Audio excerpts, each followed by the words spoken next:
Hello, and welcome to Not Your Film Bro, the podcast where film buffs talk about film stuff in the least film bro way possible.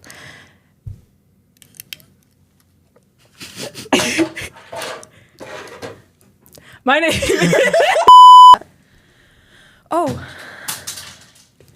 My name is Norah Taylor, and I am joined by my very dear friend, Margee Stanfield. Hi. Hi. I'm so glad you're here. Me too. Today is the first ever episode of Not Your Film Bro, and I really wanted to start today off with a bang or with some chemistry, Yeah. if you will. So speaking of chemistry, Speaking of chemistry. characters can have some. Yeah, they can. People can have it. So true. We got told today that we have chemistry. Yeah, we do. Yeah. Oh. Okay, anyways, so I want to hear from you, Margee. Yeah. And I will also share my own. Yes. But let's power rank. Let's just throw out top moments in films or TV shows, honestly, but mostly in films. Yeah. Moments when characters have just undeniable chemistry. Undeniable chemistry. Undeniable. Now, for clarification, do we mean romantically or otherwise? I think either. You know, Either? let's just leave it broad because I think there's a lot to talk about. I've typically in my head coming into this, I thought more romantically. Okay, that's what I was too, but at the last minute I was like, maybe I should mean think of a something few. different. No. You can do whatever you want. Now, I have my top pick, and you're going to know what I'm going to say, but nobody... No, I was really hoping you were going to bring it up. So, Oh, really? like Once Upon a Time? Yeah. Yeah, no, okay. I was hoping you were going to bring it up. Let's talk about it then. Yes. Because honestly, I was really consulting and I'm like, let me think about my bias. And I'm like, no, they really just do have that much chemistry. Emma Swan and Killian Jones. Yes, CaptainSwan. Top tier. Chemistry through the roof. I was even thinking about it back in the day, like the actors won awards for their chemistry. And like, it's just so good. It's the kind of unlikely pair and the slow burn and the kind of... Gosh, I love a slow burn. The enemies to lovers to enemies to friends to lovers to... Yeah. And here's why I was hoping you were going to bring this up. Because I haven't seen all of Once Upon a Time. I Right. watched the first season maybe when it was coming out. Yes. But you took me through the CaptainSwan journey Yes. about a year ago. Yes. Just highlighting the moments. And the fact that I could acknowledge that there was undeniable chemistry between them without having 90% of the context of why she's not allowed to kiss him and why he's yes. drowning in something, a well? A puddle? It's a pool of water. A puddle. It's in a small above ground pool. Right. But it's just Right. Yeah. But yet I was eating it up. Right. I was No this context. Yeah. is it. Yeah. No, Daughter Snow White, Prince Charming, Captain Hook. of course, naturally, who wouldn't want to see that happen? Probably 90% of the population.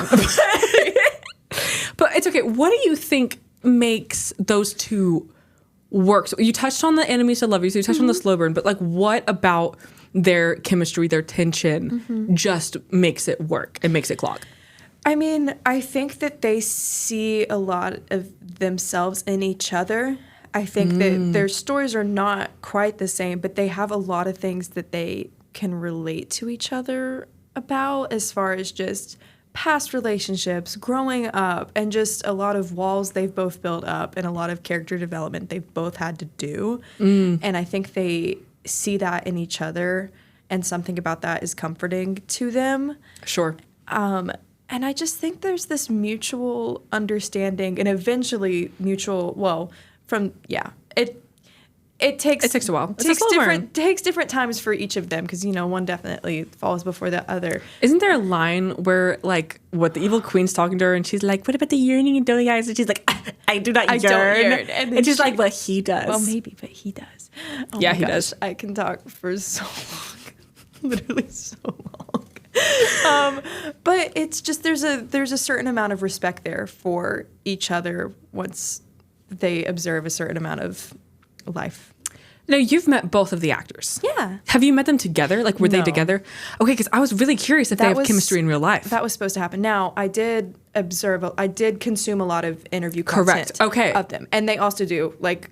So much so to where people were shipping them in real life. However, they're just really great friends and their chemistry as friends is incredible as well. See, that's what I'm very curious to look at as we're like looking at characters who have undeniable chemistry, because how much of that can you fake? How much of that can you act? I know. And especially when it's like that thick of romantic tension. Because also from Once Upon a Time, we have the main characters of Snow and Charming who ended up getting married in real life. Yes, Jennifer that's Goodwin and Josh true. Dallas. And Josh Dallas, controversy, was literally married when they started filming the show to somebody else. Interesting. Yeah. I did not know that. Yep. The lore, the tea, Yeah. the drama. But now they've been married for years and they have kids together, and yeah. Huh. So sometimes it translates off screen. I know. Yeah. No, one of my top-notch chemistry moments is I forgot his name, but Sandra Bullock with the blonde dude in While You Were Sleeping. I haven't seen While You Were Sleeping. I do this to you every time. They do this every year. It's okay. Honestly, okay, so the first time I watched While You Were Sleeping, I hated it because I hate movies that put you through the anxiety of a character lying for the entire part of it, because I'm like, they're going to find out and they're going to find out. And it stresses me out beyond the wazoo. Yeah. But the second time I watched it, I was like, oh my goodness, those two are so cute together. Because there's this ice scene and she's like slipping and sliding. He's slipping and sliding. And they're like catching each other while they're slipping and sliding. And then there's like this eye contact. And that's my thing with chemistry and characters. You know, there's obviously the words that they say, the story, the plot. Right. But the moments that get me are the eye contact. Mm-hmm. If the actors share a conversation that I can understand through the eyeballs, ooh, that's a good moment. Yeah. Yeah. That's a good moment. I think that's the same for me with a lot of my picks, especially, I mean, for just a second, with Emma and Killian. The eye contact is a big thing too, because there's a lot that has to be communicated when two characters, especially if they have walls up and they're not wanting to communicate that there's the tension there. That has to do all the communicating. Yeah. I think especially if I don't know the nature of While You Were Sleeping. What is how is the... Okay, so... Is it slow burn? It's definitely slow burn. Okay. So she had a crush on his brother. Never really fully met him. His brother gets pushed into a train track and she goes and saves his life. Okay. He's in a coma. He goes to the hospital and she goes to visit him at the hospital because she's had a crush on this guy for so many years. Because she's one of the toll ticket people or whatever. Right. And she makes the comment whenever they're only families allowed in. She makes the comment to herself mostly. She's like, but I was going to marry him. And first you're like, girl, you're Delulu. Calm down. You've never actually held a full conversation with this man. But real. In the process of him being in a coma, # while he was sleeping,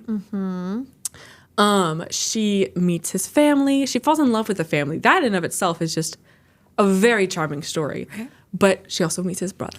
And his brother's the more quiet, he just is hoping to carry on the furniture family business kind of thing.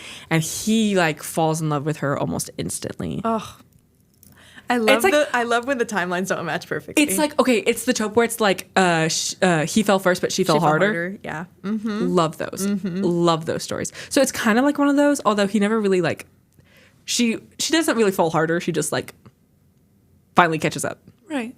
So when you see that slowly happening, and then it's this culmination of when he finally wakes up, there's drama, obviously, because it's a movie, there has to be drama. But it's peak. I was pulling it up so I could get a visual on this guy. Since I think his name is Paul. The character's name is Paul or something. I don't know. His name is Jack. Close enough. Same difference. 4-letter words. Dude name. You said blonde guy, so I wanted to get a visual on him, and I thought, he looks a little familiar. Do you know why he looks a little familiar? Why? Let me tell you his last name. The actor's name is Bill Pullman. Son Lewis Pullman. Bob in Thunderbirds. Bob? No way. So no wonder. Shout out. That checks out. Yeah. Jack. I thought you needed to know that. Because his name is Jack. Has very similar vibes to Bob. Jack. He's the sweeter, homier, friendly vibe. Yeah. Which is always good. Yeah. Yeah. Okay. Another moment of undeniable chemistry. Let me. Do you want me to shoot my second first? I'm gonna go to one that's kind of between friends and lovers. Okay. This is one that's just sticking out to me right now that I thought about. Joe and Laurie in Little Women. Okay. Because I think that they're a good in between in that I think it's because of their chemistry as friends that they felt like something romantic needed to happen between them, even though that wasn't necessarily the case. And this is an interesting topic to touch on, this concept of like, just because there's chemistry doesn't mean it's going to work. And I would say the opposite is the case. Like, just because there's commonalities, but no, like, doesn't mean that it's going to work. Like, you need to have both things in common and chemistry in order to have a relationship that works. Because I was thinking through some of these couples or whatnot that have like great chemistry in the movies and books that we love, that low-key, I don't think that they would stay together after the movie. Like, just because there's like tension doesn't mean that they're going to stay together. Exactly. And there's always different types of chemistry too. And I think for Joe and Laurie, it was a friendly chemistry. It was a very platonic thing. Yeah. But the chemistry is so intense that it also makes the audience wants them to get together a little bit. Well, okay, here's the question. When you say Joe and Laurie, are you solely thinking about Greta Gerwig's, or are you thinking about any iteration? Anything. Any iteration. Like from the book. Interesting. Anything. See, I almost only feel like the true chemistry in Greta's, which is interesting because Greta's the only one that makes Joe do a double back. Right. Yeah. I don't know. Food for thought. That's fair. I would argue that I feel that Joe and Laurie actually have more chemistry than Laurie and Amy, but that doesn't. I would agree. Change the ending of Laurie and Amy were supposed to end up together. Yeah, there just seems to be more chemistry there for Joe and Laurie. Just the playfulness, the like just constantly together. Also, that seeing something in each other and finding a friend in each other. The just running around and the being young and the. I think that's really just it, that they were just attached at the hip. And yeah. No, I mean, it makes sense because there's like a motto that I've always like grown up hearing and still to this day live by, that's like, you date to marry and you marry your best friend. And so there's always this like concept of this person that you should be romantically into should be the person that you are attached at the hip with. And so that makes it a really interesting whenever you get to Joe and Laurie, because they are so tight. Right. And yet not supposed to end up together. No. Yeah. That's so interesting. Yeah. That's a good one to discuss in this concept. It really is. Yeah. Yeah. Who else do you have? Okay. I was thinking, this one is interesting. So have you seen at least the first Avatar, the Blue People one? Yes. Okay. So Blue People one. Not to be confused with Nora's favorite TV show. I absolutely adore Avatar: Last Airbender, and I could talk about that forever. Because that's also another interesting thing. Oh, okay, that just made me think about something else. We'll get to that later. But Avatar: Blue People, you have an Neytiri and... Guys, apparently I can't remember men's names. Which one? The main Jake. Jake? Thank you. Yes. Okay. You have Neytiri and Jake. And in the first one, there was undeniable chemistry. I mean, that moment where they're under the tree and he's like, I don't want Nanette. And then she's like, like that scene is like, okay, chemistry. But then you get to the second and third. Have you seen the second and third? No. That's okay. When you get to the second and third, they're like married at this point, and it almost like isn't working. Like the chemistry from the first one is not there. And to be fair, this is like they are a family in the midst of a war. They are trying to keep their children together, trying to keep their children safe. So there's going to be like, it's kind of like the Jim and Pam moment. Yeah. Where like seasons 1 through 3, it's like, oh, these two, yes. And then you get to the later seasons where they're married and they're having to deal with those struggles. And it's like, something's not right here, even though I would say that that's almost more charming. The fact that the show decided to show those conflicts and the fact that they stayed true to each other. Exactly. So there's that argument of like, does chemistry last in the same way throughout like characters' relationships? Yeah. I was going to bring up Jim and Pam because they're just iconic, obviously. Yeah.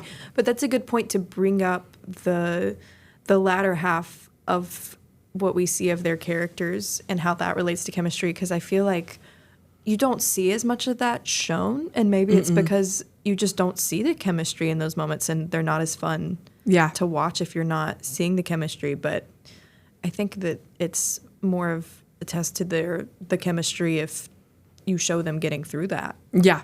No, I think that the show was absolutely genius. And I know not everyone would agree with this, but absolutely genius in deciding to like back away from just like the fun Jim and Pam and show the more vulnerable moments of their marriage. Yeah. And then let like the Dwight and Angela chemistry moments take over, or the, not Andy and Aaron. I do not ship Andy and Aaron.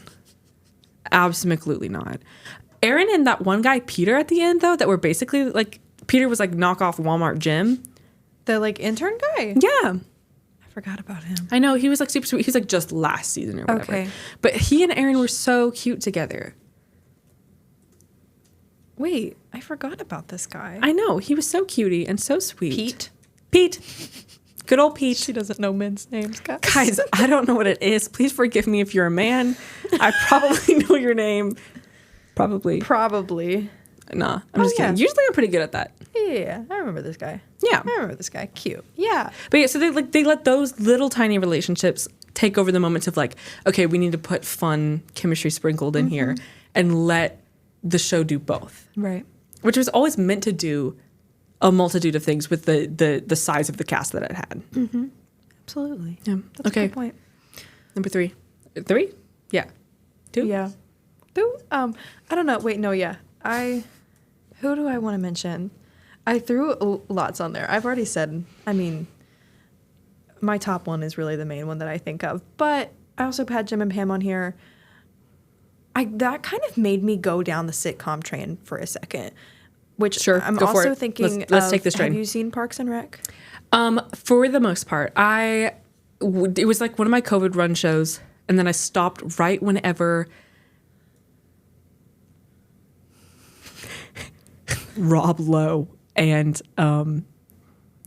Rashida Jones? her. Yeah. Guys, I'm so sorry. I don't know names. It's fine. It's fine. Okay. Whenever they like were about to have a baby and then left in a Okay. car and drove away, and then Okay. I stopped. That's fair. I mean, them for that matter, but I'm thinking of Ben and Leslie. Yes.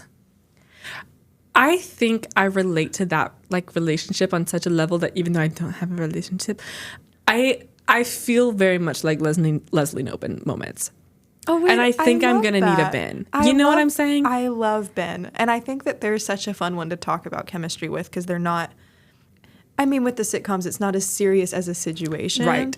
So depicting the chemistry, I feel like can be difficult. And then also having those more serious moments. I'm just going to kind of include these in one fell swoop while we're talking about sitcoms. Also, Monica Sure. and Chandler and Friends. Yes. How do you feel about Rachel and Ross? Now, back in the day, I would have been like Rachel and Ross all day, but now I have since. Are you Rachel Joey now? No, Okay, interesting. never. Never. Never. Not even a thought. Never, not a little seed that just didn't get It watered. makes me sad for Joey, but it just doesn't. It doesn't work. Okay. I don't like Ross as much in my recent I Friends don't either. rewatches, and I've become entirely more invested in Monica and Chandler. My first watch through, I was very Ross and Rachel, but I think Monica and Chandler.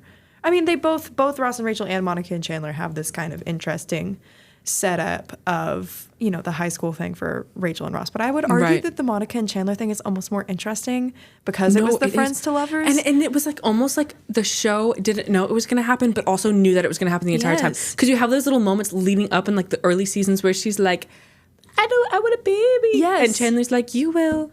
Like, you deserve one. Like, if someone doesn't go for you, then they're stupid. And I'm like, And when you just find that along the way, that is not forced chemistry. Like that No. literally just happened. So Yeah. that's very much in the chemistry argument.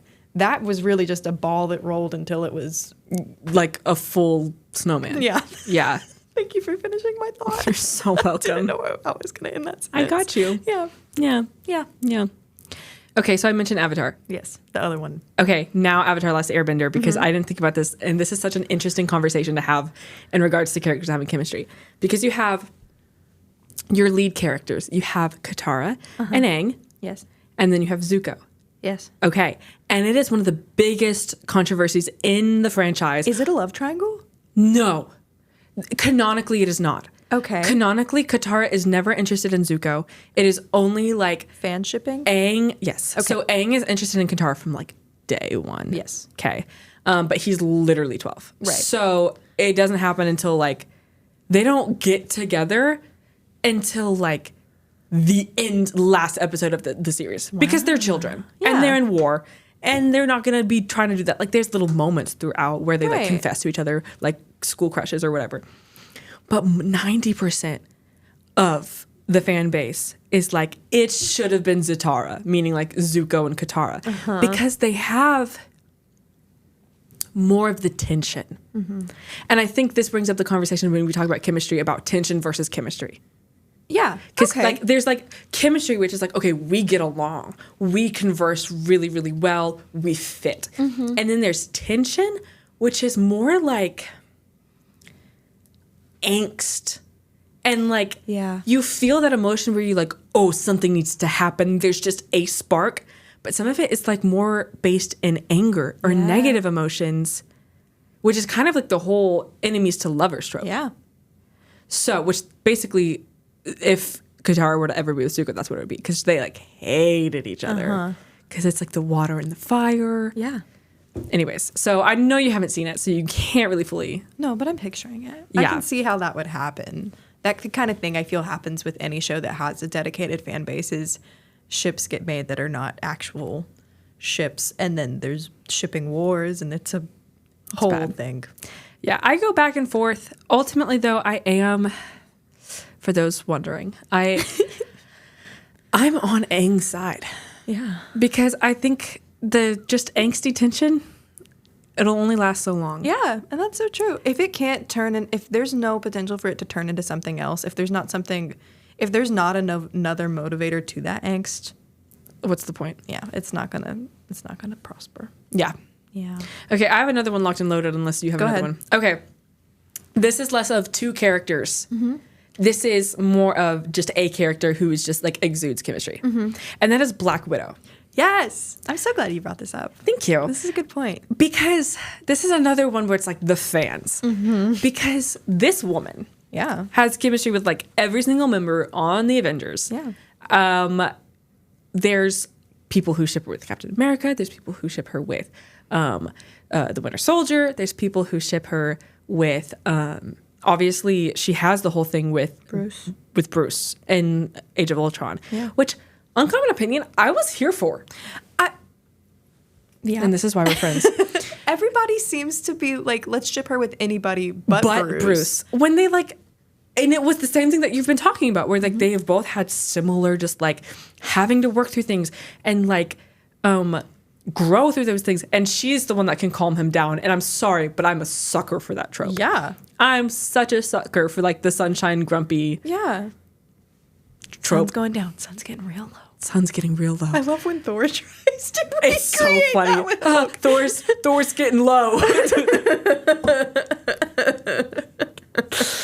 No, I was sitting there and I was like, what character is there not a corner of the internet that ships her There's with him? probably I think not. a bagel could put on like an assassin, like black assassin suit and have one conversation with Scarlett Johansson, and someone on the internet is going to be like, oh my gosh, I ship Black Widow No. and bagel. Is it just Scarlett Johansson? Is that the question? Maybe. Or is it Natasha? I mean, part of it has to be Natasha, because like Black Widow's character canonically with comic books and such are like she's supposed to be the one that uses her charisma and uses her like sultriness to be a spy. That's what I was going to say, is maybe it's the spy in her. Oh, because there's also that Loki scene where she's talking to, thank you for your cooperation. Yeah, but did you see chemistry in that? Not I didn't. really, but I know that people Probably do. Yeah. Yeah. I think that part of it is just that she's so used to putting on a persona that it comes out just in her relationship some too. Sure. And that flirty nature kind of, and then like who's not going to grab onto that?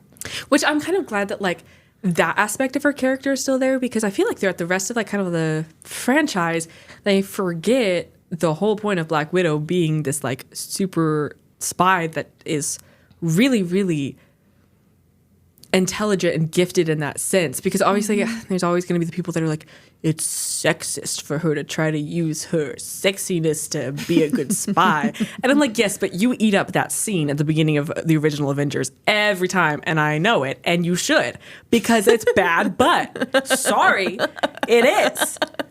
Picking up her heels as she walks away. Yeah. incredible. Iconic. If that's not women empowerment, I don't know what is. No, exactly. I think that's a great point. What I was just thinking about is that she does have chemistry with everybody, but there's also the unique relationship with Clint, and that is never that's romantic. another. It's never, but again, there's a good portion of the internet that wants it to be. That's fair. I mean, Loki calls it out. He's like, "Is this love that I'm sensing, Romanoff?" No, Shoddy. No, it's platonic friendship. Mm-hmm. But I see what you mean. Yeah. Oh, sorry, you distracted me. I'm sorry. I was thinking about Loki. my chemistry with Loki. Yeah, Margie's close and personal friend, Loki Laufeyson. Is that his last name? Yeah. Okay, great. Glad I got it. See, I do know men's names.